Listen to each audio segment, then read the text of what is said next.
Hello বন্ধুরা, আমি ইয়াকুত। আজকে আবার একটা নতুন ভিডিও নিয়ে চলে এসেছি তোমাদের সামনে। আজকে তোমাদের ঘর দেখাবো ইউভি বালি বা পাঞ্জাবি বালি কেমন দ্বারা ফিটিং করি আমরা। আগের ভিডিওটাতে দেখেছিলে যে বালি তৈরি করছিলাম, সেই বালি গোনাই ছোল থেকে চলে এসেছে। এবার ফিটিং করতে হবে এগুলোকে। এই যে দেখতে পাচ্ছ আমি লকটাকে ঠিক করছি। প্রত্যেকটা বালি আমরা লক গোনাকে চেক করতে হবে যে লকটা ঠিক আছে না লুজ আছে। প্রত্যেকটা বালিকে একটা একটা করে লক চেক করে নিতে হবে, তারপরে আবার ছোল মিলিয়ে জুড়ি করতে হবে। এ দেখো সব বালি জুড়ি হয়ে গেছে, এবার কালার করতে পাঠাবো।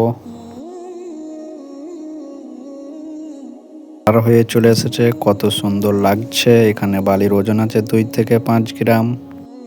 ভিডিওটা ভালো লাগলে লাইক শেয়ার কমেন্ট করে দিও, ফলো করে পাশে থেকো। ইউটিউব থেকে দেখলে সাবস্ক্রাইব করে নিও।